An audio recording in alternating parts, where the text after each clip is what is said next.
গল্পকরণে আপনারা শুনছেন আগাথা ক্রিস্টির লেখা গল্প গুপ্তচর। আজকে দ্বিতীয় পর্ব। ডিনারের কিছুক্ষণ আগে সনসোশিয়াল লাউঞ্জে ঢুকল টাপেন্স। দেখল শুধু মিসেস ওরুরুক আছেন রুমে, জানালার ধারে বসে আছেন। দেখে মনে হচ্ছে তিনি যেন বুদ্ধদেবের বিশাল দেহী কোনো মূর্তি। ডিনার রেডি হতে আর একটু দেরি হবে, বললেন তিনি। বসবেন নাকি আমার সঙ্গে, একটু কথা বলি? বসল টাপেন্স। কেমন লাগছে লিয়া হ্যাম্পটন, জিজ্ঞেস করলেন মিসেস ওরুরুক। তার ভিতরে এমন কিছু একটা আছে যে তাকে দেখলে কেমন অপবিত্র আর অশুভ বলে মনে হয় টাপেন্সের। মনে হয় তিনি যেন অনেক আগে পড়া কোনো রূপকথার মানুষ খেকো রাক্ষসী। তাঁর শরীরটা যেন বড়সড় আর থলথলে, কণ্ঠ তেমন কর্কশ আর ভারী। দুই কানের পাশ থেকে চোয়াল পর্যন্ত দাড়ির রেখা, নাকের নিচে গুফের রেখা, ঘন ঘন পিট পিট করেন বড় বড় দুই চোখ। তার প্রশ্নটার জবাবে টাপেন্স বলল, ভালোই তো, তবে 3 ছেলের কথা যখন মনে পড়ে তখন দুশ্চিন্তা হয়। শুধু শুধু দুশ্চিন্তা করেন আপনি, দেখবেন কিছুই হবে না আপনার ছেলেদের, নিরাপদেই ফিরে আসবে ওরা। ওদের একজন এয়ারফোর্সে না? হ্যাঁ, রেমন্ড। এখন কোথায় আছে সে, ফ্রান্সে না ইংল্যান্ডে? মিশরে। আরেকজন তো নেভিতে আছে, তাই না? মাথা ঝাঁকালো টাপেন্স। ওরা 3 জন যখন 3 দিকে চলে গেল, ঠিক বুঝতে পারছিলাম না কি করব। লন্ডনে আমার যে বাড়ি আছে সেটা লিজ দিয়ে দিলাম। টের পাচ্ছিলাম নিরিবিলি কোথাও গিয়ে থাকা উচিত আমার, যে জায়গার সঙ্গে অন্তত ট্রেনের মাধ্যমে যোগাযোগ আছে লন্ডনের। লন্ডন ছেড়ে এসে খুব ভালো কাজ করেছেন। এখন ওটার সঙ্গে নরকের খুব বেশি পার্থক্য নেই। আমি নিজেও অনেক বছর থেকেছি লন্ডনে। তখন পেশায় ছিলাম অ্যান্টিক ডিলার। চেলসিতে ক্যানারবি স্ট্রিটে দোকান ছিল আমার, হয়তো চেনেন। দরজার উপরে নাম লেখা ছিল কেইট কেলিস। সুন্দর সুন্দর অনেক জিনিস ছিল আমার সংগ্রহশালায়, বেশিরভাগই কাচের। আখরোট আর ওক কাঠের ছোট ছোট কিছু আসবাবপত্রও ছিল। ভালো ভালো খাদ্যের ছিল কয়েকজন। কিন্তু একদিক দিয়ে যুদ্ধ শুরু হলো আর অমনি ধস নামলো আমার ব্যবসায়। কপাল ভালো, খুব বেশি ক্ষতি হয়নি আমার। ভ্রু কুঁচকে গেছে টাপেন্সের, স্মৃতি হাত রাখছে। কাঁচের জিনিস দিয়ে ভরা একটা দোকান, সব কিছু এত গতাগতি করে রাখা হয়েছে যে দোকানের ভেতরে ঠিকমতো হাঁটা চলা করাও মুশকিল। দোকানের মালিক একজন মহিলা, কর্কশ উঁচু কণ্ঠ তার, শরীরটা বিশাল। হ্যাঁ, কোনো সন্দেহ নেই, ওই দোকানে গিয়েছিল টাপেন্স। অনেকই আছে, বলছেন মিসেস ওরুরুক। এটা সেটা দিয়ে যাদের মুখে অভিযোগ লেগে আছে, আমি ওদের মতো না। কিন্তু এই বোর্ডিং হাউসে এমন একজন আছে যাদের ব্যাপারে কিছু না বলে উপায়ও নেই। মিস্টার কেলি কথাই ধরুন, মাফলার নিয়ে, শাল নিয়ে, কোন কালে তিনি ব্যবসা করতেন তা নিয়ে, তার সবচেয়ে বড় কথা 2য় বিশ্বযুদ্ধ নিয়ে সবসময় বকবক করছেন তিনি। আবার ধরুন মিসেস স্প্রটের কথা, তাকে বাচ্চাসহ এখানে পাঠিয়ে দেওয়া হয়েছে বলে স্বামীর উপর যারপন্যায় ক্ষুব্ধ তিনি। ভদ্রলোক কি যুদ্ধ করতে গেছেন? না না, ভদ্রলোক একজন সামান্য বেতনের কেরানি, চাকরি করেন একটা ইন্স্যুরেন্স অফিসে। জার্মানরা কবে না কবে বিমান হামলা করে লন্ডনে, এই ভয়ে যুদ্ধ শুরু হওয়া মাত্র বউ বাচ্চাকে পাঠিয়ে দিয়েছেন এখানে। মিসেস স্প্রটকে প্রায় বলতে শুনি, আর তো নিশ্চয়ই খুব মিস করে আমাকে, যে কোনো দিন আমাকে নিতে আসবে এখানে সে। বোকার কাকে বলে বলুন? বউকে একটু মিস করছে না আর্থার, বরং বউ বাচ্চাকে দূরে পাঠিয়ে দিয়ে লন্ডনে যে অন্য কিছু করছে না সে, তা জানছি কি করে আমরা? ঘটনা যদি সেরকম নাই হবে, তাহলে আর্থারের মতো একজন কেরানি 2 জায়গায় খরচ চালাচ্ছে কি করে? সনসোশিতে থাকা খাওয়া খরচ কিন্তু ন্যায্য মনে হচ্ছে আমার কাছে। হ্যাঁ, মিসেস প্যারেন একজন ভালো ম্যানেজার কি না? বাঁকা সুরে বললেন মিসেস ওরুরুক। বুঝলাম না কথাটা। কেন, মহিলাকে অদ্ভুত মনে হয়নি আপনার? আমার অনুমান যদি ভুল না হয়, বিরাট একটা নাটক আছে তার জীবনে। নিজেকে সবসময় রহস্যের জালে বন্দি করে রাখতে পছন্দ করেন তিনি। কিসের নাটক, কিসের রহস্য? তাকে জিজ্ঞেস করেছিলাম, আয়ারল্যান্ডের ঠিক কোন জায়গা থেকে এসেছেন আপনি? আমার দিকে জ্বলন্ত দৃষ্টিতে কিছুক্ষণ তাকিয়ে থাকার পর তিনি বলেছিলেন, আয়ারল্যান্ড থেকে আসিনি আমি। আপনার কেন মনে হলো তিনি আইরিশ? এখানে মনে না হওয়ার কিছু নেই, তিনি অবশ্যই আইরিশ। আমার দেশের মানুষকে আমি চিনব না তো কে চিনবে? তিনি আসলে কোন জায়গার তাও বলে দিতে পারি আপনাকে। কিন্তু তিনি কি বলেছেন জানেন? বলেছেন, আমি ইংরেজ আর আমার স্বামী একজন স্পেনিয়ার্ড। মিসেস স্প্রটকে ঢুকতে দেখে থেমে গেল মিসেস অরুরুক। মিসেস স্প্রটের পেছনে পেছনে এসেছে টমি। ওকে দেখা মাত্রই চঞ্চল হয়ে ওঠার ভান করল টাপেন্স। বলল, গুড ইভিনিং মিস্টার মিডোজ, আপনাকে দেখে সতেজ মনে হচ্ছে।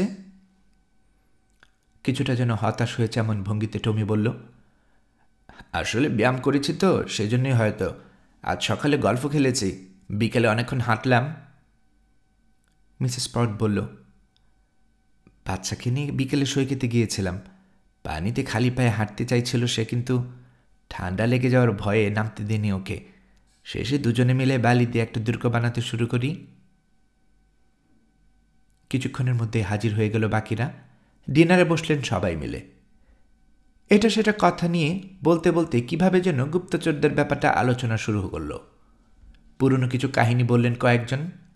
একজন বললেন পেশিবহুল শরীরের এক নার্সের কথা, আরেকজন বললেন এক যাজকের কথা যে নাকি বিশেষ এক অ্যাসাইনমেন্টের প্যারাশুট নিয়ে লাফিয়ে পড়েছিল। ঠিকমতো ল্যান্ডিং করতে না পেরে শরীরের পশ্চাৎ ভাগে জোরে ব্যথা পাওয়ার কারণে অযাজক সুলভ ভাষা বের হতে শুরু করে ওর মুখ দিয়ে। অস্ট্রিয়ার এক মহিলা বাবুর্চির ব্যাপারে জানা গেল সে নাকি ওর বেডরুমের চিমনি কাজে লাগিয়ে গোপনে ব্যবহার করেছিল ওয়্যারলেস। ফিফথ কলামের প্রসঙ্গটাও স্বাভাবিকভাবেই চলে এলো আলোচনায়। কে কি বলছে তা মনোযোগ দিয়ে শুনছে টাপেন্স। কখনো কখনো নিজেও অংশগ্রহণ করছে আলোচনায়। খেয়াল করল একমাত্র শিলা প্যারেন্না কোনো কথা বলছে না। আচরণটা কি সন্দেহজনক? নাও হতে পারে, কারণ বাক বিমুখ হওয়াটা অস্বাভাবিক নয়। মনমরা হয়ে গুমরা মুখে বসে আছে সে। রোদে পড়া সুন্দর চেহারাটায় দ্রোহের আভাস। কার্ল ভন ডেইনিম আসেনি এখনো, তাই জার্মানদের উপর মুখের ঝাল ইচ্ছেমতো ঝাড়ছেন অনেকেই। এক পর্যায়ে মিসেস স্প্রট বললেন, প্রথম বিশ্বযুদ্ধের সময় জার্মানরা কেন যে গুলি করে মারতে গেল নার্স ক্যাভেলকে, ঘটনাটার পর সবাই মুখ ঘুরিয়ে নিয়েছে ওদের উপর থেকে। মুখ ঝামটা মেরে শিলা বলল, মারবে না কেন? সে ছিল একজন গুপ্তচর। না, ছিল না। ইংরেজদের পালিয়ে যেতে সাহায্য করেছিল সে। নিজ দেশের বিপক্ষে গিয়ে শত্রুদের সাহায্য করা আর গুপ্তচরগিরি করা এক কথা। কাজেই ওকে গুলি করে মেরে ঠিক কাজই করেছে জার্মানরা। কিন্তু একটা মেয়েকে, একজন নার্সকে গুলি করে মারা, বাড়াবাড়ি হয়ে গেছে কাজটা। উঠে দাঁড়ালো শিলা। বাড়াবাড়ি হলেও আমার মনে হয় ঠিক কাজই করেছে জার্মানরা। দরজা দিয়ে বের হয়ে বাগানে চলে গেল। বাকিরাও উঠলেন, লাউঞ্জে চলে এলেন। কফি দেওয়া হবে এখনই। শুধু টমি পায়ে পায়ে গিয়ে হাজির হলো বাগানে। দেখল টেরেসের দেয়ালে একদিকে ভর করে সাগরের দিকে তাকিয়ে আছে শিলা। মেয়েটার পাশে গিয়ে দাঁড়ালো সে।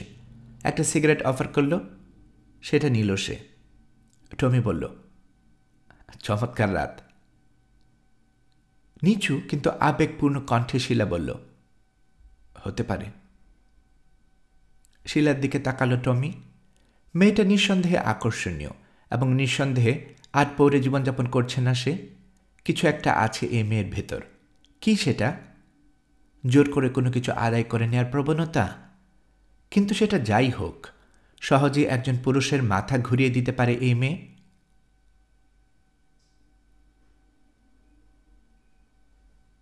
হতে পারত মানে? তুমি কি যুদ্ধের কথা বোঝাতে চাইছ? না না, যুদ্ধ আমি ঘৃণা করি। আমরা সবাই তাই করি। এমনকি দেশপ্রেম নামের আবেগটাও ঘৃণা করি আমি। বলো কি? যাকে দেখি আমার দেশ আমার দেশ আমার দেশ বলে পাগল। কে কবে দেশের সঙ্গে বিশ্বাসঘাতকতা করল, কে কবে দেশের জন্য মরল, কে কিভাবে দেশের সেবা করল, যেন এসব ছাড়া আর কিছুই নেই মানুষের জীবনে। কিন্তু কেন জানি না, তবে এটা জানি একদিন না একদিন দেশপ্রেম ঠিকই টের পাবে। জীবনেও না, অনেক ভুগেছি আমি, অনেক কিছু দেখেছি। কিছুক্ষণ চুপ করে থেকে ঝট করে মুখ তুলে তাকালো টমির দিকে। আমার বাবা কে জানেন আপনি? না। তার নাম প্যাট্রিক মাগুইর। প্রথম বিশ্বযুদ্ধের সময় বিশ্বাসঘাতক সন্দেহে গুলি করে মারা হয়েছে তাকে। নিছক একটা সন্দেহের বশবর্তী হয়ে খুন করা হলো একজন মানুষকে। আজ পর্যন্ত বিচার পেলাম না আমরা। আইরিশদের সাহায্য করাটাই ছিল তার দোষ। হাত পা গুটিয়ে বসে বাসায় বসে না থাকাটা ছিল তার দোষ। তাই কারো কারো দৃষ্টিতে তিনি শহীদ, কারো দৃষ্টিতে বিশ্বাসঘাতক। সেজন্য বলছিলাম, দেশপ্রেমের মতো আবেগ আসল বোকামি ছাড়া আর কিছু না। তোমাকে তো তাহলে দুর্বিষহ একটা যন্ত্রণা নিয়ে বড় হতে হয়েছে, তাই না? হ্যাঁ। মা নিজের নাম বদলে ফেলল। কয়েক বছর স্পেনে থাকতে হয়েছে আমাদের। মা সবার কাছে সবসময় বলেছে আমার বাবা একজন স্পেনিয়ার্ড। যেখানেই যাই, যার সঙ্গে দেখা হয়, ওই মিথ্যাটাই বলতে হয়। শেষ পর্যন্ত মা মেয়ে মিলে হাজির হলাম এখানে, বোর্ডিং হাউসের ব্যবসা শুরু করলাম। তোমার বাবা মৃত্যুর ব্যাপারে তোমার মা কি বলেন? ওই ব্যাপারে মা বিস্তারিত কিছু কখনো আমাকে বলেননি, বলবেও না। এসব কথা হুট করে কেন বলছে আপনাকে বুঝতে পারছি না। এইসব শুরুই বা হলো কোত্থেকে? অ্যাথিড ক্যাভেলের আলোচনা থেকে। ও হ্যাঁ, দেশপ্রেম, ওই আবেগ ঘৃণা করি আমি। মরার আগে নার্স ক্যাভেল যা বলে গেছেন তা বোধহয় ভুলে গেছো তুমি। কি? দেশপ্রেম যথেষ্ট না, আমার মনে কোনো ঘৃণা থাকা উচিত না। হতভম্বের মতো কয়েকটা মুহূর্ত দাঁড়িয়ে থাকলো শিলা, তারপর ঘুরল, চলে যাচ্ছে। ওর দিকে তাকিয়ে আছে টমি, ভাবছে নার্স ক্যাবেলের কথা শুনে এত উত্তেজিত হওয়ার কারণটা কি শিলার। দেশপ্রেম যথেষ্ট না, আমার মনে কোনো ঘৃণাও থাকা উচিত না। কথাটা শোনা মাত্র চলে যাওয়ার কারণটা কি? টাপেন্স, সব কিভাবে খাপে খাপে মিলতে শুরু করেছে দেখেছ? ব্রেক ওয়াটার মানে জলোচ্ছ্বাসের ছোবল থেকে বন্দর রক্ষা করার জন্য বাদ দেওয়া হয়েছে সাগরের একদিকে, সেটার এক কোনায় দাঁড়িয়ে আছে টাপেন্স। ওর কিছুটা উপরে বাঁধের ঢালে বসে আছে টমি। যতদূর চোখ যায় কোথাও কেউ নেই। এত সকালে থাকার কথাও না। টমি বা টাপেন্সের কেউই চায় না ওদের এই গোপন সাক্ষাতের কথা জানাজানি হয়ে যাক। টাপেন্স বলল, মিসেস প্যারেন না? হ্যাঁ, আমার মনে হয় তিনি। এম বা এন? চিন্তিত ভঙ্গিতে মাথা ঝাঁকালো টাপেন্স। তিনি আইরিশ। ব্যাপারটা ধরা পড়েছে মিসেস ওরুরুকের চোখে। যদিও নিজের জাতীয়তা স্বীকার করতে নারাজ মিসেস প্যারেন না, ইউরোপের অনেক জায়গায় যাতায়াত ছিল তার। সম্ভবত এখনও আছে।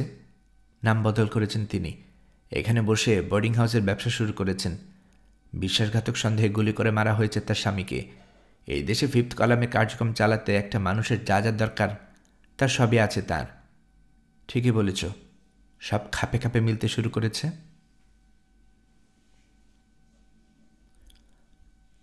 কার্ল ভন ডেনিমের ব্যাপারে তোমার কি ধারণা? আমার মনে হয় ওকে শুধু শুধু সন্দেহ করছি আমরা। সে এসবের সঙ্গে জড়িত না সম্ভবত। মিস্টার গ্রান্টের কিন্তু অন্যরকম ধারণা। বাদ দাও তো তোমার মিস্টার গ্রান্টের কথা। ইস, যখন আমার কথা বলল তাকে, তখন তার চেহারাটা কেমন হয়েছিল তা যদি একবার দেখতে পারতাম। হাসল টাপেন্স। মিসেস প্যারেন নাকি সন্দেহ করে আমরা কোনো ভুল করিনি তো? হ্যাঁ না বলতে পারছি না এখনই, তবে এতটুকু বলতে পারি তাকে সন্দেহ করার যথেষ্ট কারণ আছে। অন্যদের ব্যাপারে কিছু ভেবেছ? এখানে আসার পর থেকে ভাবছি, আমার মনে হয় মিস মিন্টনকে সন্দেহের বাইরে রাখা যায়। চিরাচরিত ইংরেজ চিরকুমার বলতে যা বোঝায় তিনি তাই। মিসেস প্রট আর ওর মেয়ে বেটিকেও বাদ দেয়া যেতে পারে। ও মাথামোটা মিসেস কেইলিও বাদ। কিন্তু মাথামোটা না হয়েও বিশেষ উদ্দেশ্যে মাথামোটার ভান করতে পারে যে কেউ, তাই না? হ্যাঁ পারে, কিন্তু এন বা এম এর সঙ্গে কি কোনোভাবে জড়ানো যায় মিসেস কেইলিকে? আপাতত না। আর মিসেস প্রটের কথা ভেবে দেখো, বাচ্চা নিয়ে গুপ্তচরগিরি করতে আসবে কেউ। আশাটা অস্বাভাবিক, কারণ বাচ্চা সামলাবে কখন, খবর জোগাড় করবে কখন, আর সেটা পাচারই বা করবে কখন। তবে মিসেস কেইলিকে এখনই বাদ দিতে রাজি না আমি। তাহলে সম্ভাব্য সন্দেহভাজনদের তালিকায় রেখে দাও তার নাম। তার কথাবার্তা আর চালচলন যদি ভান হয়, আমি বলবো শুধু মাথামোটাটা না, খুবই মাথামোটা একটা মহিলার চরিত্রে অভিনয় করেছে তিনি। যেসব মহিলা তাদের স্বামীদের প্রতি অনুরক্ত থাকে তাদের বুদ্ধিশক্তি একটু কমই হয় সাধারণত। কি বললে? ফুঁসে উঠল টাপেন্স।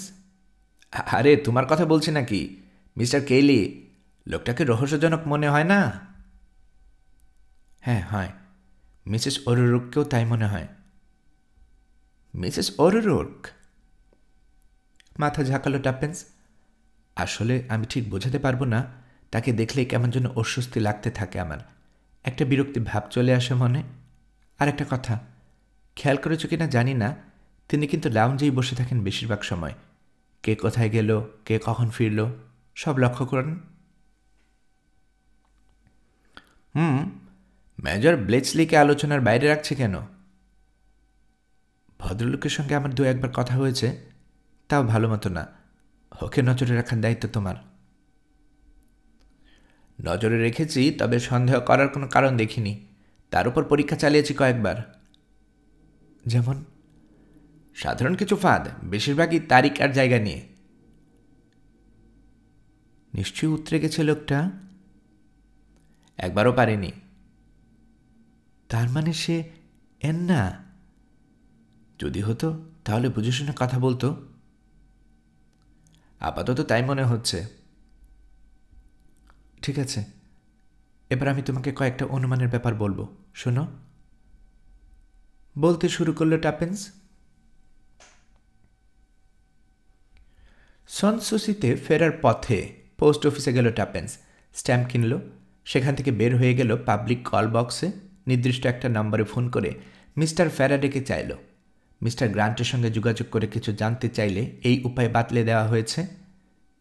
কাজ শেষে মিটিমিটি হাসতে হাসতে সনসুসির পথ ধরল সে। পথে একটা দোকানে থামল, নিটিং উল কিনল সেখান থেকে। বিকেলটা মনোরম, মৃদুমন্দ বাতাস বইছে।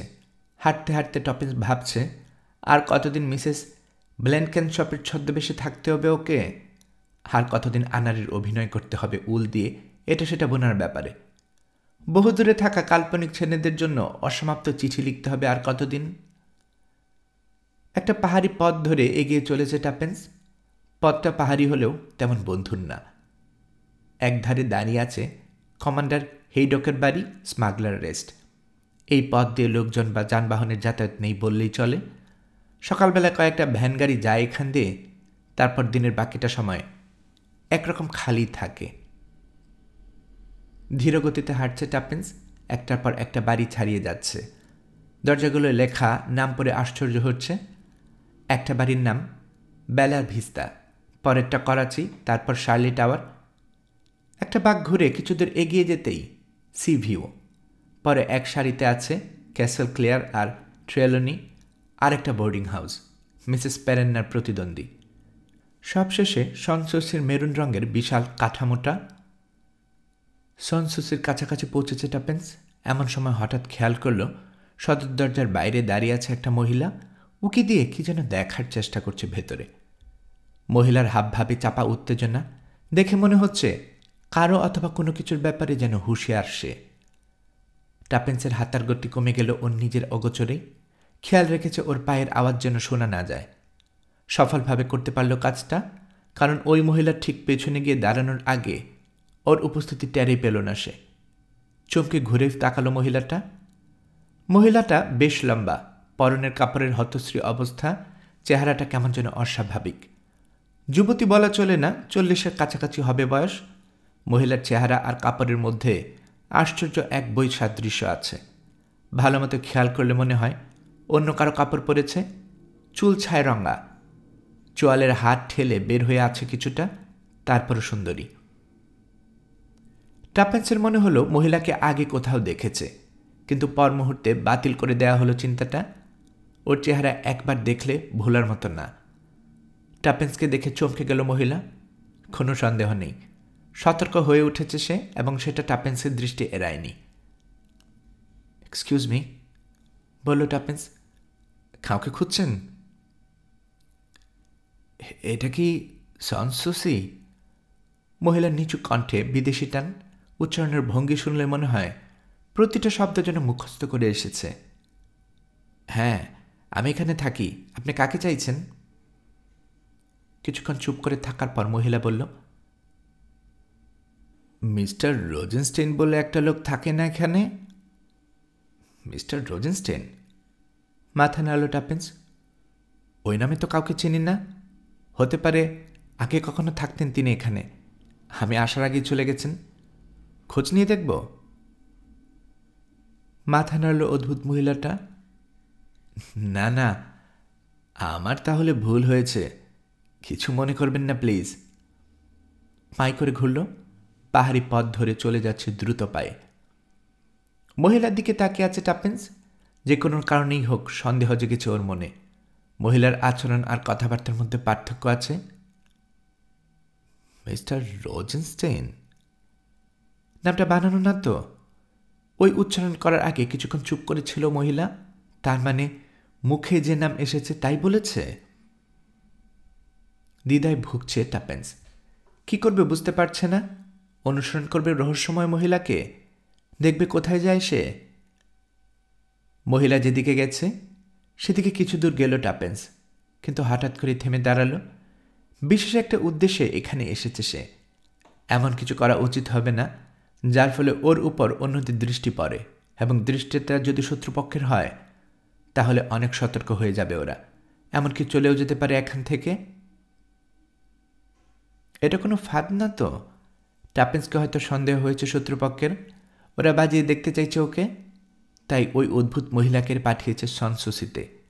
ওরা হয়তো জানে মিসেস ব্লেনকেনশপ মানে টাপেন্স যদি সাধারণ কেউ হয় ভুলে যাবে অদ্ভুত মহিলার ব্যাপারটা, কিন্তু সে বিশেষ কেউ হলে নাক গলাতে শুরু করবে ওই ব্যাপারে। অদ্ভুত ওই মহিলা কোনো নাৎসির চর না তো? না, সিদ্ধান্ত নিল টাপেন্স, মিসেস ব্ল্যাঙ্কেনশপের ছদ্মবেশে লুকিয়ে থাকতে হবে যতক্ষণ সম্ভব। ঘুরল টাপেন্স, ফিরতি পথ ধরল। সনসুসিতে ঢুকে দাঁড়ালো কিছুক্ষণ। পুরো বাড়ি যেন খাঁ খাঁ করছে, শুনশান মনে হচ্ছে চারদিক। দুপুরের দিকে সাধারণ এরকম থাকে না বোর্ডিং হাউসটা। বেটি ঘুমাচ্ছে, অন্য বোর্ডাররা হয়তো বিশ্রাম নিচ্ছে, নয়তোবা বাইরে কোথাও গেছে। টুম করে একটা আওয়াজ হলো দূরে কোথাও। অখণ্ড নীরবতায় সেই শব্দ কান এড়াল না টাপেন্সের।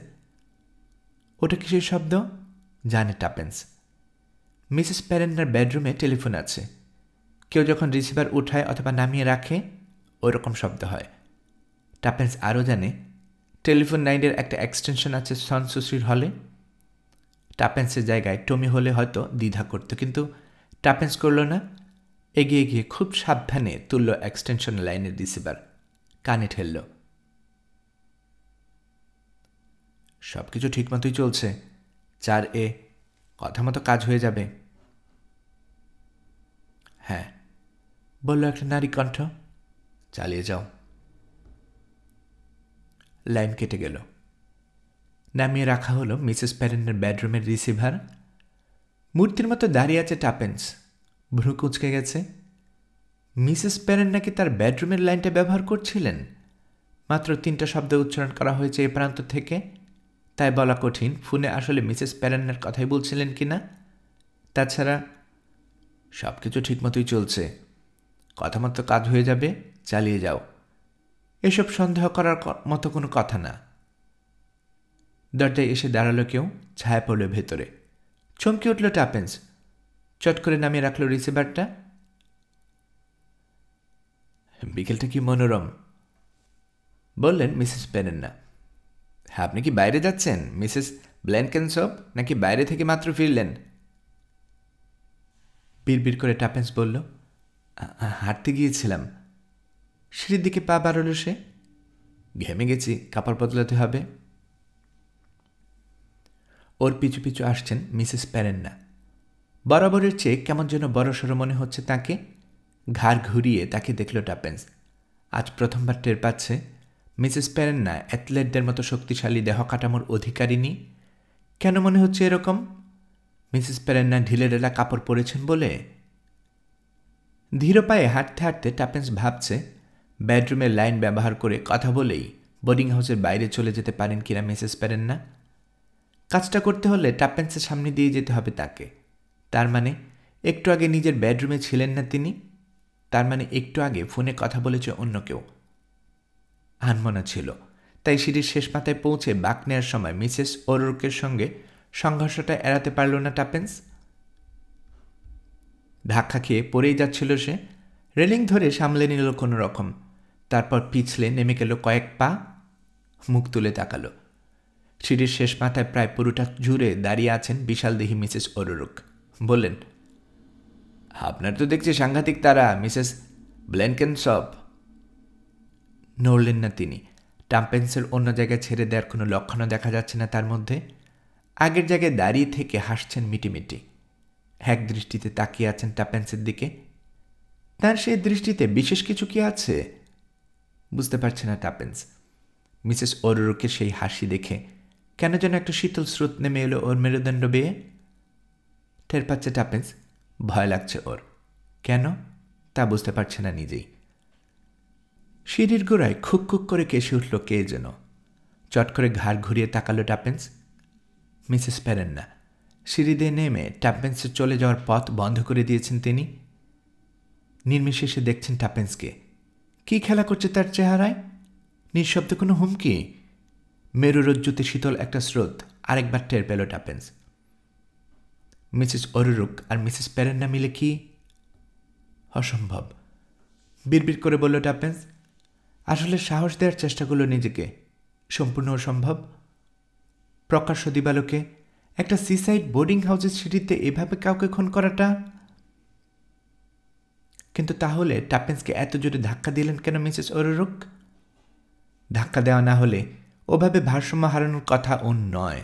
তাছাড়া পুরো বাড়ি যেন ঝিম মেরে আছে, কোথাও কোনো শব্দ নেই। যা ঘটতে চলেছে আগামী কয়েক মুহূর্তের মধ্যে তা প্রত্যক্ষ করার মতো কেউ নেই ধারক আছে। আরেকবার মিসেস ওরোরকের দিকে তাকালো টাপেন্স। হ্যাঁ, এবার সেই ভয়ঙ্কর হাসির মানে যেন বুঝতে পারছে সে। নিজের থাবায় আটকানো ইঁদুরের দিকে তাকালে হয়তো সেরকম মুখ ভাব হয় বিড়ালের। হঠাৎ করে যেন স্থিমিত হয়ে গেল সমস্ত উত্তেজনা।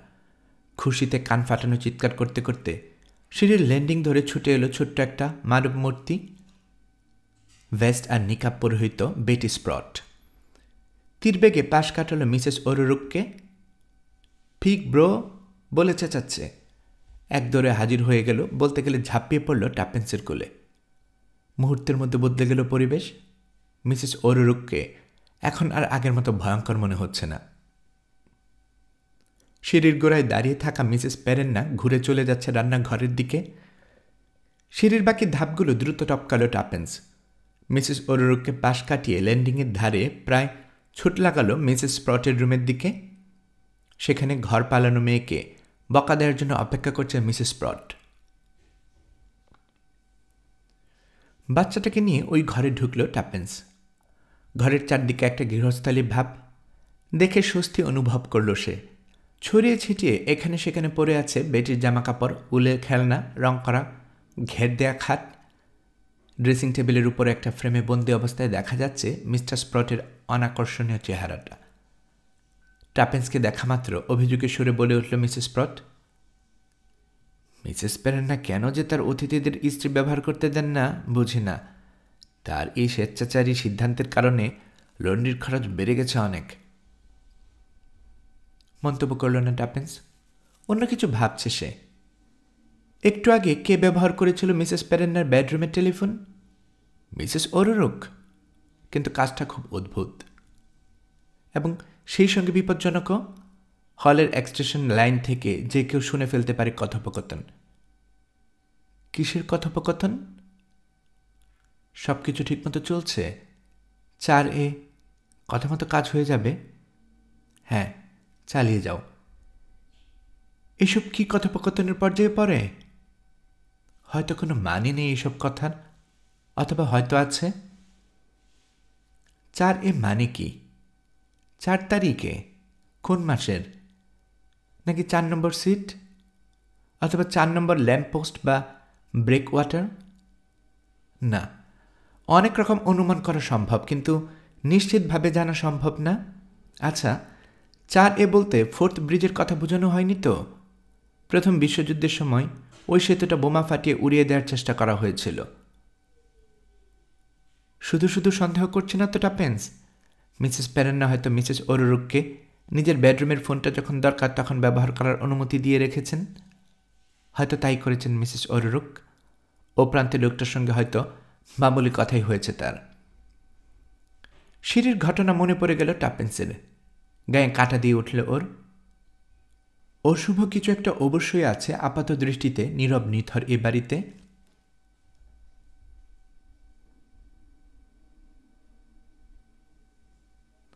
কমান্ডার হেইডককে খুব মিশুক মেজবান বলে মনে হচ্ছে। অতি উৎসাহ নিয়ে অভ্যর্থনা জানিয়েছেন তিনি মিস্টার মিডোস আর মেজর ব্লেচলিকে। পাহাড়ের উপরে সাগরের দিকে মুখ করে দাঁড়িয়ে থাকা স্মাগলার্স রেস্ট একসময় ছিল কোস্টগার্ডদের 2টো কটেজ। ওগুলোর ঠিক নিচে পাহাড়ের পাদদেশ ছুঁয়ে বয়ে গেছে একটা খাঁড়ি। জায়গাটা বিপজ্জনক। দুঃসাহসী ছেলে ছোকরাদের মাঝে মধ্যে দাপাদাপি করতে দেখা যাচ্ছে সেখানে। কোস্টগার্ডরা ছেড়ে দেওয়ার পর লন্ডনের এক ব্যবসায়ী কিনে নেন বাড়িটা। 2টো কটেজকে জোড়া লাগিয়ে একটা বানান তিনি। তার ইচ্ছে ছিল বাগান করবেন বাড়ির আশেপাশে, কিন্তু সিদ্ধান্তহীনতায় ভুগছিলেন। প্রতি গ্রীষ্মে অল্প কিছুদিনের জন্য আসতেন তিনি এখানে, ছুটি কাটাতেন।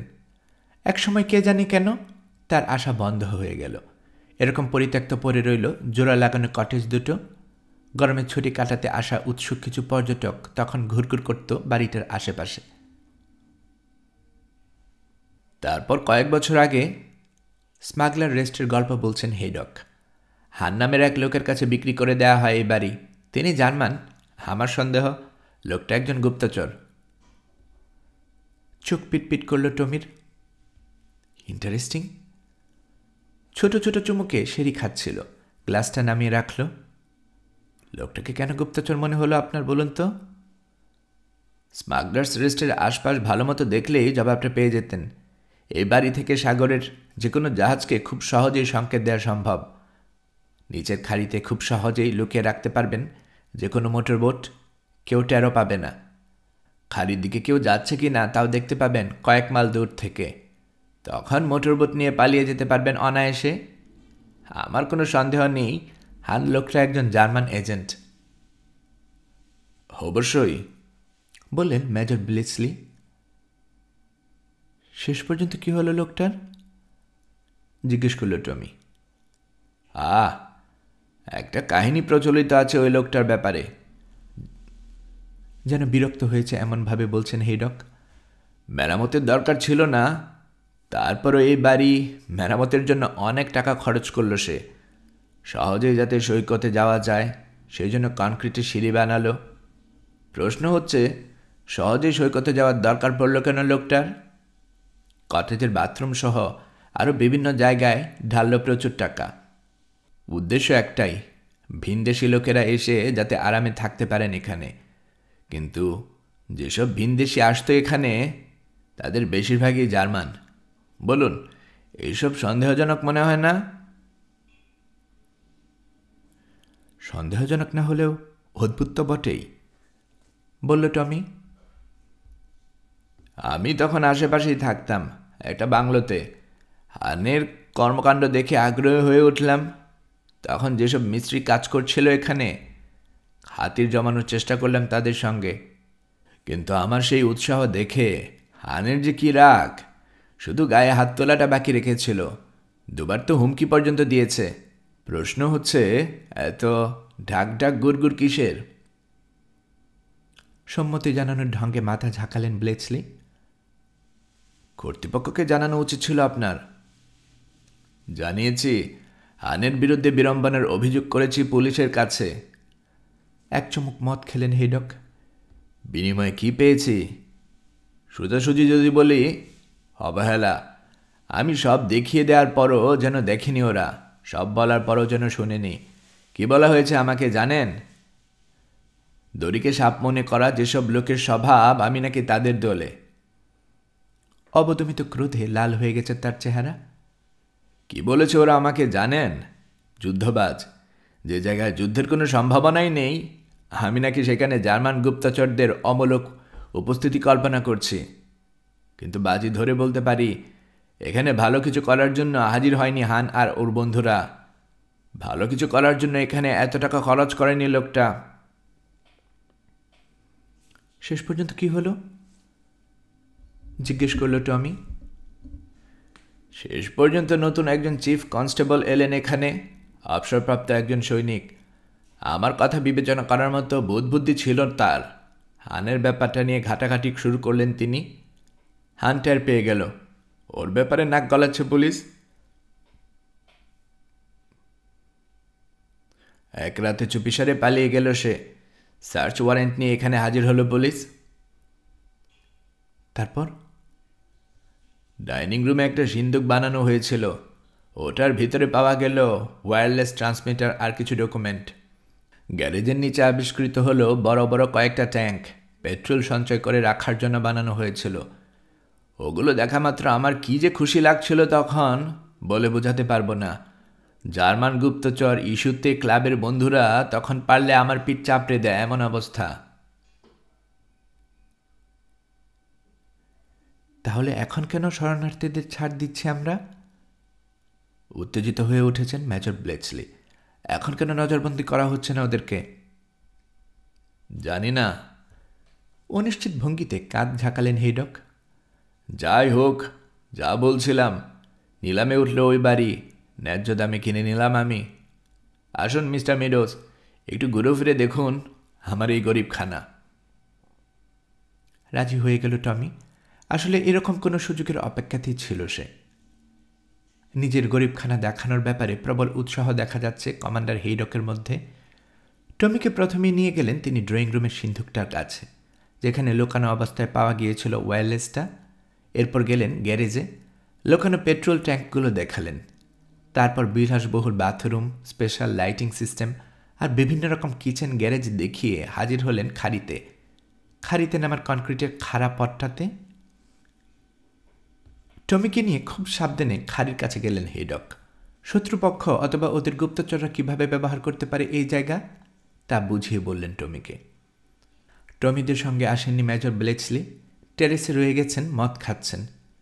টমি বুঝতে পারছে অতিথিদের কাছে তথাকথিত গুপ্তচর ধরা এবং তাড়ানোর গল্পটা বলতে খুব পছন্দ করেন কমান্ডার হেইডক, এবং সুযোগ পেলেই তা করেন তিনি। সেটা সম্ভবত জানেন মেজর ব্লেচলি। টমিকে সঙ্গে নিয়ে যখন সনসুসিতে ফিরছেন মেজর ব্লেচলি, তখন তিনি বললেন, কমান্ডার হেইডক আসলে লোক হিসাবে ভালো, কিন্তু সমস্যা একটাই, একই গান বারবার গায়। শুনতে শুনতে কান ঝালাপালা হওয়ার জোগাড়। তবে অনেকেই জানে না, আমিও কিন্তু এক ডাবল এজেন্টকে পাকড়াও করেছিলাম। বলেন কি? আশ্চর্য হয়ে মেজরের দিকে তাকালো টমি। 1923 সালের ঘটনা, বলতে শুরু করলেন মেজর।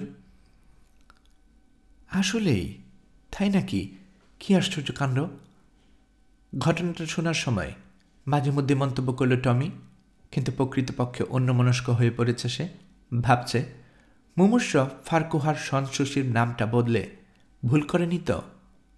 জার্মান এজেন্ট হানের ঘটনাটা যদি সত্যি হয়ে থাকে, তাহলে সন্দেহ নেই অনেক আগে থেকেই এই জায়গার উপর নজর ছিল জার্মানদের। স্মাগলার্স রেস্টের যে পরিবর্তন ঘটিয়েছিলেন হান, সেটা তারই প্রমাণ করে। কিন্তু কোথায় স্মাগলার্স রেস্ট আর কোথায় সনসুসি? তাছাড়া হান পালিয়েছে অনেক দিন আগে। হাঁটতে হাঁটতে হঠাৎ থমকে দাঁড়ালো টমি। আশ্চর্য হয়ে ওর দিকে তাকালেন মেজর ব্লেচলি, যেন জুতোর নিচে অনাকাঙ্ক্ষিত কিছু একটা চাপা পড়েছিল। এমনভাবে পা ঝাড়া দিল, আবার চলতে শুরু করল টমি। হান কি আসলেই পালিয়েছে? নতুন আসা চিফ কনস্টেবল খোঁজ খবর করতে শুরু করলেন লোকটার ব্যাপারে, আর অমনি গা ঢাকা দিল সে। সম্ভব ব্যাপারটা? নাকি অন্য কোনো পরিচয়ে, অন্য কোনো ছদ্মবেশে ধারে কাছে লুকিয়ে আছে লোকটা? এখনো কি আছে সেইখানে? থাকলে কোথায় আছে? সনসুসিতে? সেজন্য কি ফারকুহার? আরও কথা আছে। দড়িকে সাপ মনে করে ভুল করেননি কমান্ডার হেইডক। বড় কোনো ক্ষতি করার আগেই লেজ গুটিয়ে পালাতে হয়েছে হানকে। জার্মানি বনাম ইংল্যান্ডের মুষ্টিযুদ্ধ খেলায় প্রথম রাউন্ডে জিতেছে ইংল্যান্ড, কিন্তু স্মাগলার্স রেস্টেই যে জার্মানদের একমাত্র আউটপোস্ট ছিল তার নিশ্চয়তা কি? ওই কটেজ ঘিরে আরও বড় কোনো পরিকল্পনা করেনি জার্মানরা? নিশ্চিত হবার উপায় কি? হেডকের কাছে হেরে গিয়ে হান আর তার বন্ধুরা পালিয়েছে সত্যি, কিন্তু ওরা হয়তো পরে নতুন কোনো চাল চেলেছে। কি সেই চাল? সনসুশিতে ঘাঁটি গড়া?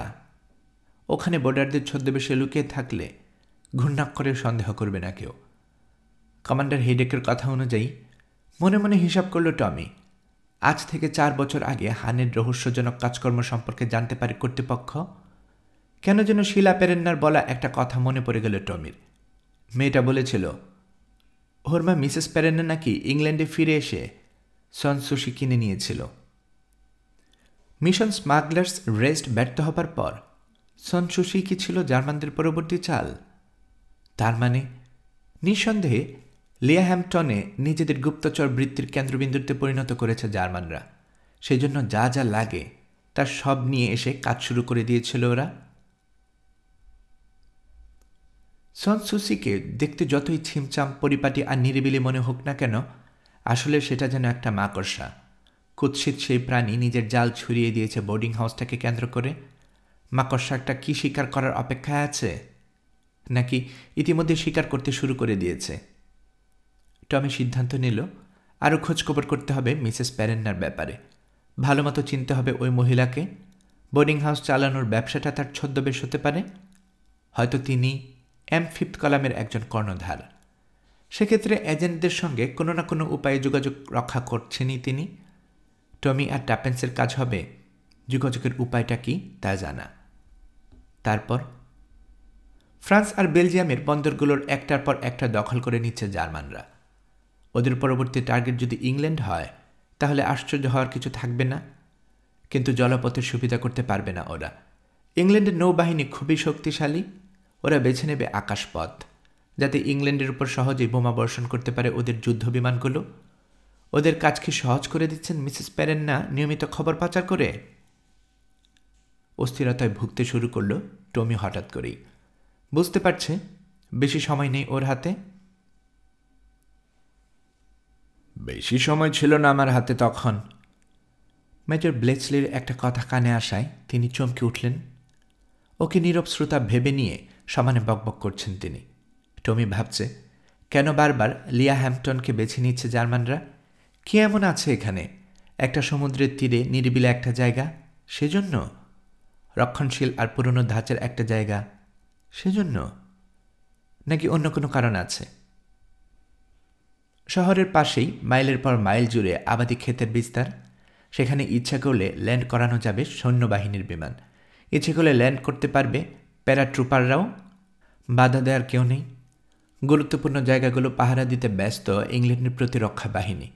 গুরুত্বহীন জায়গাগুলোর কথা ভাবছে না ওরা। সেই সুযোগটাই কি নিতে চাচ্ছেন জার্মানরা?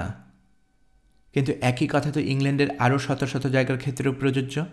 সব বাদ দিয়ে লিয়াহ্যাম্পটনে ঘাঁটি গাড়ার কারণ কি? আরেকবার চমকে উঠল টমি। আরেকবার পা ঝাড়ার অভিনয় করতে হলো ওকে। বিড়বিড় করে ক্ষমা প্রার্থনা করল মেজরের কাছে। তারপর যেভাবে পাশাপাশি হাঁটছিল সেভাবে হাঁটতে লাগল। লিয়াহ্যাম্পটনে একটা রাসায়নিক কারখানা আছে এবং জার্মান শরণার্থী কার্ল ভন ডেইনিম সেখানে কাজ করে।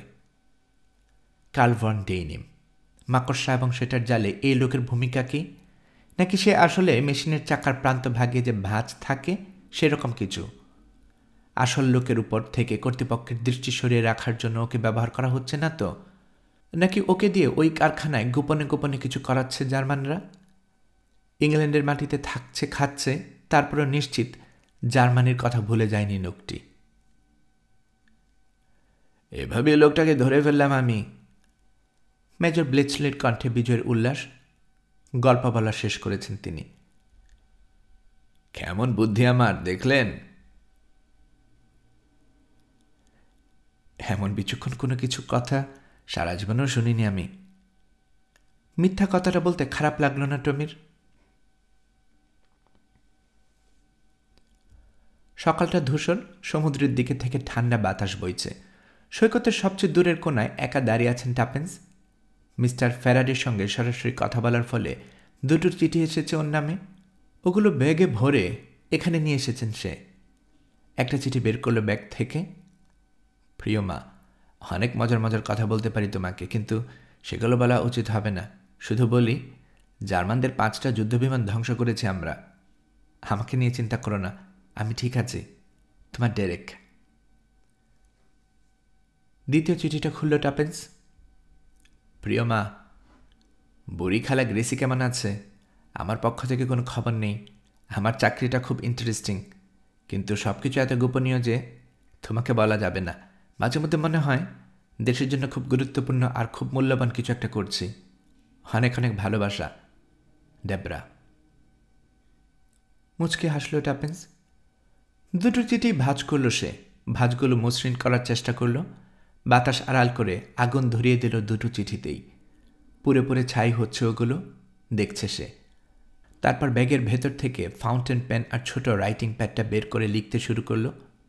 ল্যাংহ্যার্ন, কর্নওয়াল, প্রিয় ডেব, যুদ্ধ থেকে এত দূরে আছি যে আসলে যুদ্ধ হচ্ছে কি না সে ব্যাপারে সন্দেহ হয় নিজেরই। তোমার চিঠি পেয়েছি। তোমার চাকরিটা ইন্টারেস্টিং জেনে ভালো লেগেছে। তোমার গ্রেসি আন্টি আরও দুর্বল হয়ে পড়েছেন। তার বোধ বুদ্ধির লোপ পেয়েছে কিছুটা, তবে আমি এখানে আসায় খুশি হয়েছেন তিনি। সুযোগ পেলেই এখনও আগের দিনের কথা বলেন বেচারি। কখনো কখনো আমাকে আমার মায়ের সঙ্গে গুলিয়ে ফেলেন।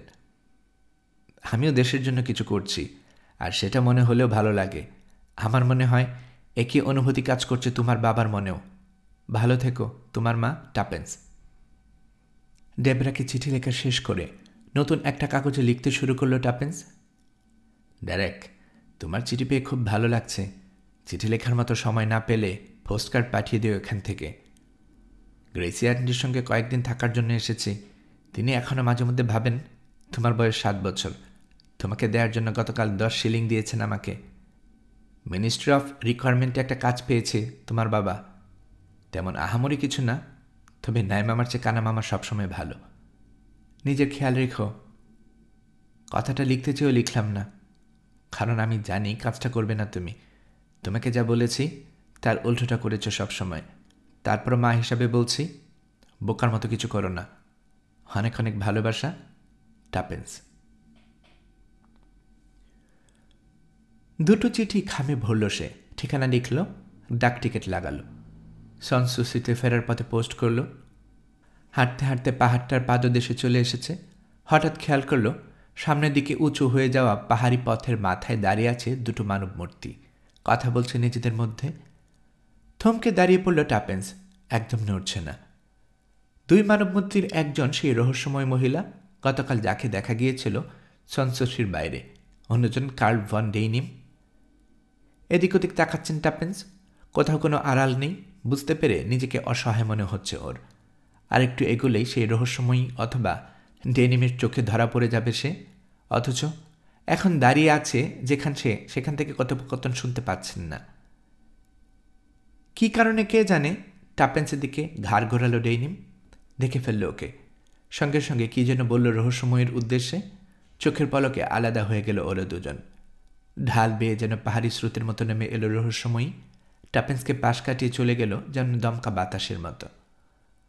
রহস্যময়ীকে অনুসরণ করার কোনো মানে হয় না। তাই ধীর পায়ে কার্ল ভন ডেইনিমের পাশে গিয়ে দাঁড়ালো টাপেন্স। ওকে গুড মর্নিং জানালো কার্ল। কি অদ্ভুত একটা মহিলার সঙ্গে কথা বলছিলেন আপনি, মিস্টার ডেইনিম? অদ্ভুত? হ্যাঁ, আমাদের তুলনায় তিনি একটু অদ্ভুতই বটে। মধ্য ইউরোপের মানুষ তো। তিনি কোন দেশের? পোল্যান্ড। আসলেই? আপনার বান্ধবী নাকি? না না, ওই মহিলাকে আজকের আগে কখনো দেখিনি। তাই নাকি? আমি ভেবেছিলাম। এখান দিয়ে যাচ্ছিলেন তিনি, আমাকে দেখতে পেয়ে ডাক দিলেন। কয়েকটা কথা জানতে চাইলেন। জার্মান ভাষায় কথা বলতে হয়েছে তার সঙ্গে, কারণ ইংরেজি তেমন একটা বোঝেন না তিনি। ও আচ্ছা, কি জানতে চাইছিলেন তিনি? মিসেস গটলিয়েবকে চিনি কি না। বললাম চিনি না। তিনি বললেন, তাহলে সম্ভবত নামটা শুনতে ভুল হয়েছে তার। ও আচ্ছা। চিন্তিত হয়ে পড়েছেন টাপেন্স। আর কিছু বলল না, হাঁটতে শুরু করেছে।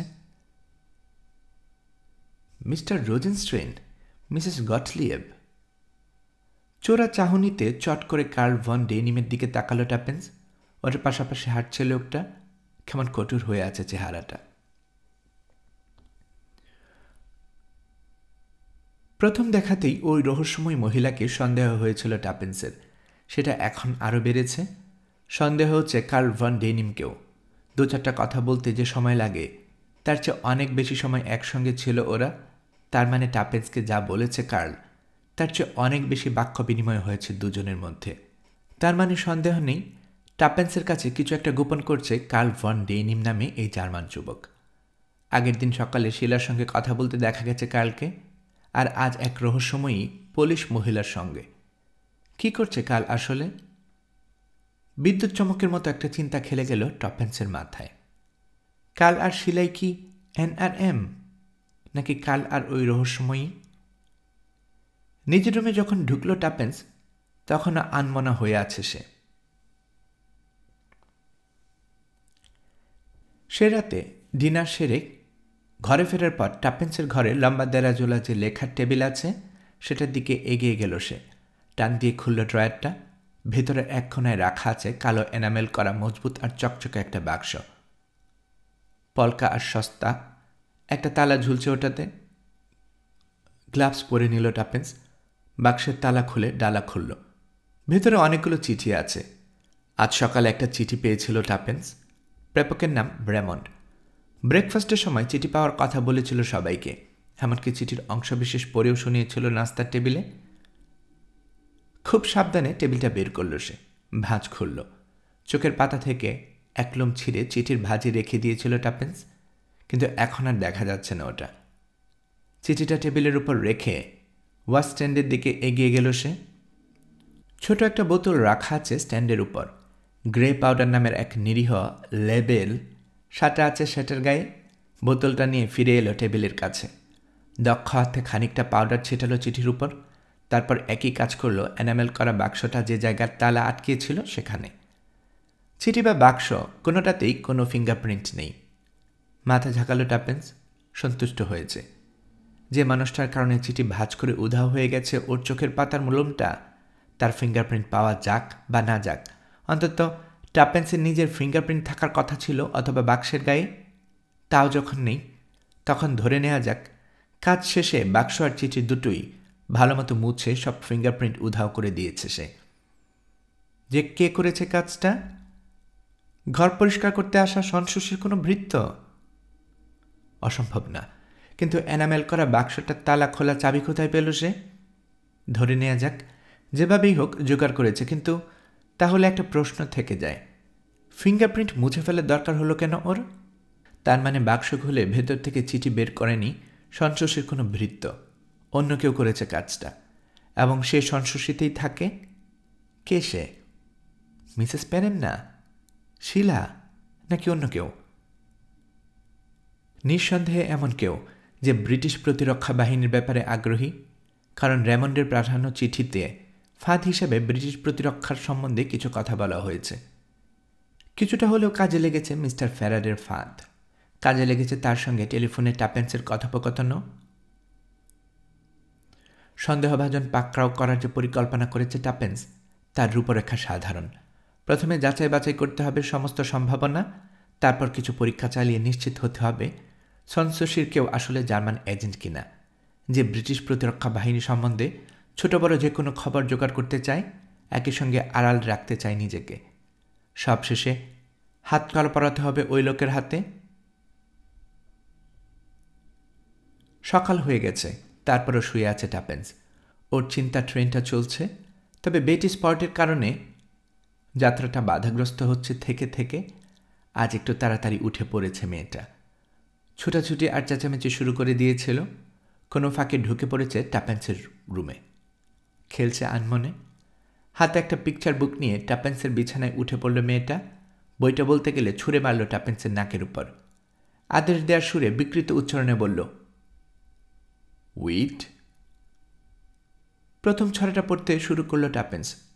গুছি goosey gander, whither will you wander, upstairs downstairs, in my lady's chamber.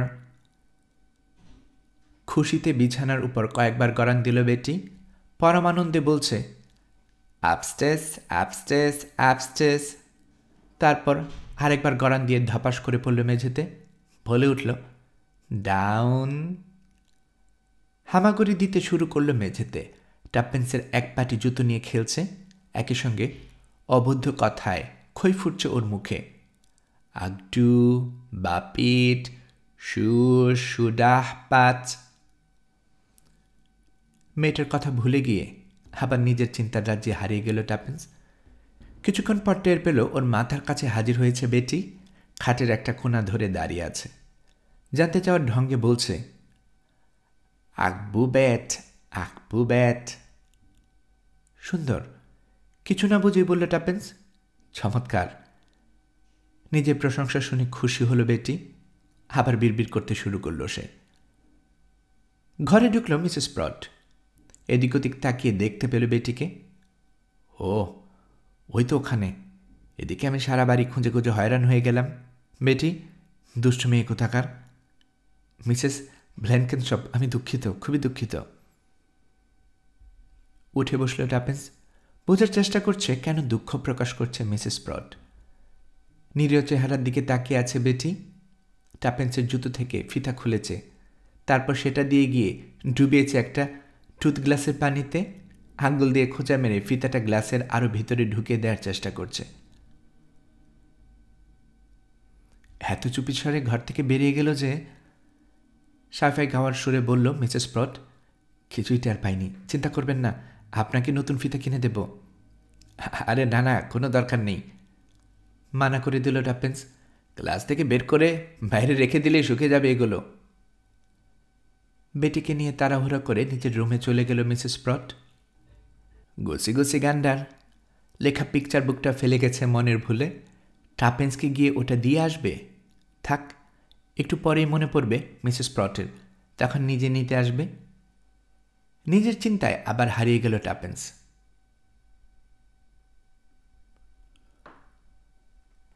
গল্পকরণে এতক্ষণ আপনারা শুনছিলেন আগাথা ক্রিস্টির লেখা গল্প গুপ্তচর এর দ্বিতীয় পর্ব। আমি নিয়মিতভাবে গল্প পাঠ করে আপনাদেরকে শোনাচ্ছি। গল্প পাঠ ভালো লেগে থাকলে আমার এই গল্পটি আপনার বন্ধুবান্ধব প্রিয়জন সবার কাছে শেয়ার করবেন, তাতে করে তারা এই গল্পটি শোনার সুযোগ পাবে। আপনারা ভালো থাকবেন, সে প্রত্যাশা এখানে বিদায় নিচ্ছি।